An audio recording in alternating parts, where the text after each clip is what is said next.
Hi, we are so excited to be here with you tonight for our how to use natural inductions most effectively.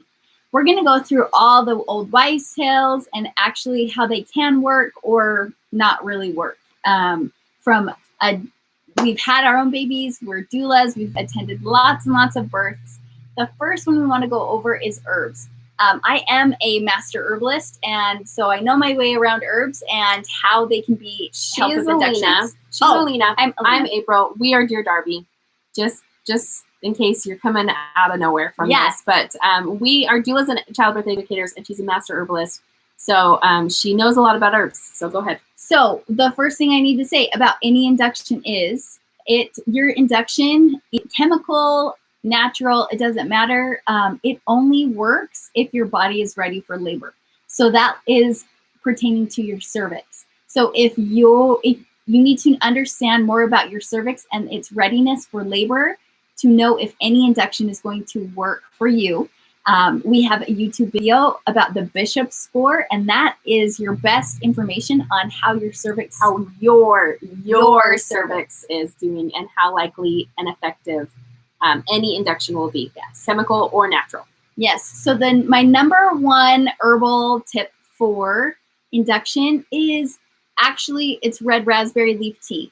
Now, red raspberry leaf tea is not used for inductions. It's actually really just, it's so chock full of iron and magnesium and calcium, and it's good to help tone your uterus and your pelvic floor for labor. You start drinking red raspberry leaf tea from second trimester on. A cup of tea a day is perfect. Or if you don't like tea, a couple capsules, you can get it capsulated. But if you want it to be as a uterine stimulant to get labor going, only do that after your due date, because your body is not going to be ready to have a baby before your due date typically. So if you still haven't had your baby until after your due date, go ahead and make a more concentrated tea and drink up to 2 to 4 cups a day to help the uterus start being stimulated. You can use birth prep formulas. They have a few different kinds of herbs like blue cohosh, black cohosh, pennyroyal, lobelia. All of those work in concert together to start your labor progressing, or your uterus. It's preparing your uterus, but it's going to help stimulate labor. But any of those birth prep formulas, you need to work up to.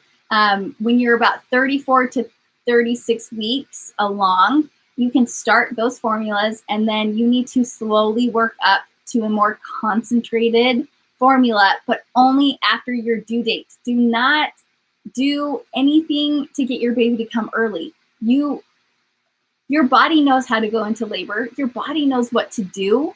You have to let it do it. You cannot, it's not up to your control.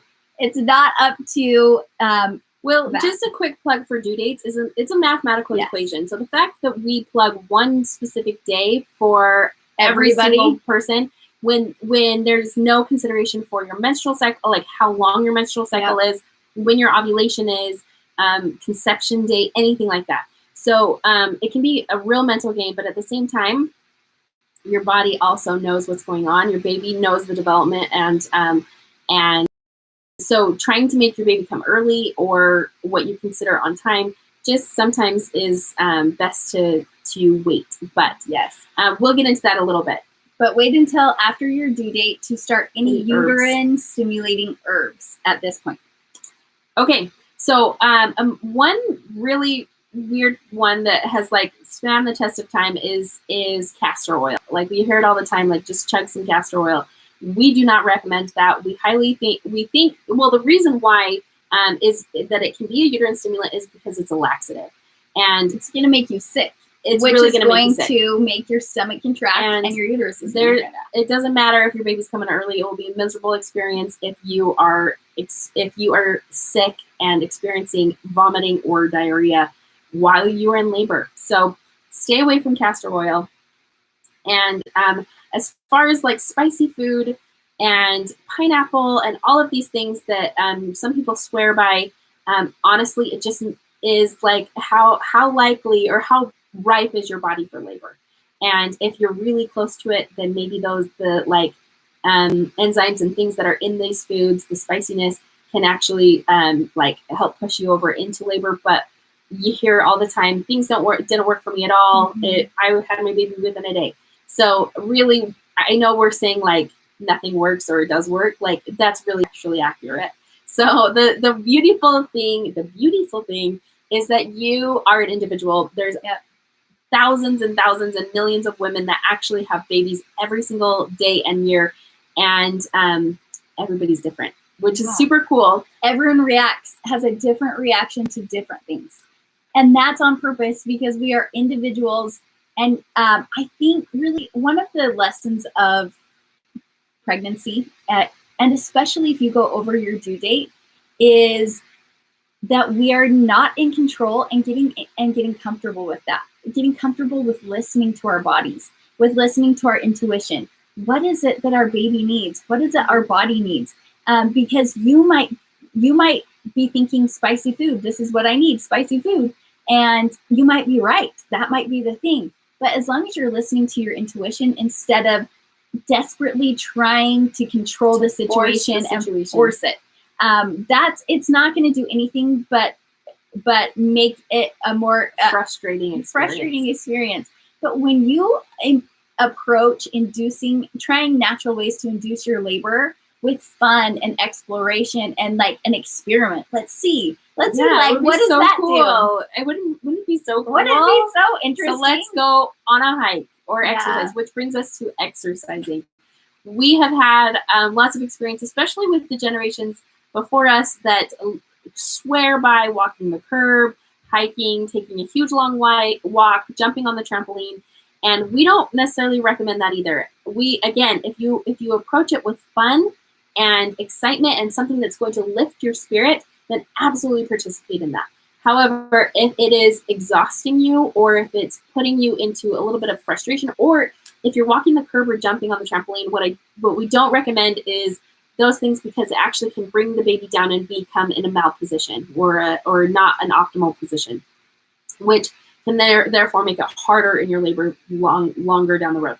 So again, approach it with fun, something that's going to be exciting, getting you out of the house, enjoy the nature and the time that you have with your baby still in you, and make a memory with it. Yeah, and remember that labor is exhausting in and of itself. Do not do anything that's going to make it more exhausting. Just, again, lifting your spirits. Especially going back to spicy foods, just pay attention. If you want to try spicy foods, if you've been getting heartburn regularly throughout your pregnancy, do not do spicy foods because it's hard to have heartburn and be in labor. Yeah. If spicy foods haven't bothered you and it's really fun for you to have spicy foods, by all means, then explore new food options when you're, because that's fun too. Yes. The next thing we're going to talk about is acupressure and acupuncture. There's no research on acupuncture being effective as a form of induction, but we personally know several women that it's great results from that. If you are willing to try it, and again, approach it with like, oh, this is a nice pampering session for me, or something like it. It is. It's kind of fantastic. Interestingly, or it is. As far as like acupressure and reflexology and things like that, that can actually be very relaxing and wonderful as well. And you can do it on yourself. So there are a couple points that will induce labor or stimulate the uterus. One of them is in the palm of your hand, just right in the middle.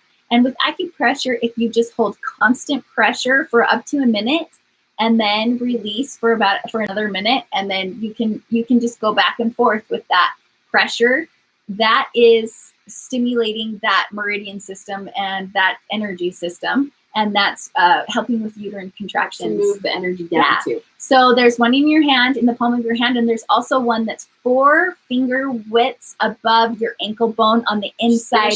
I'm going to show you. So it's right here.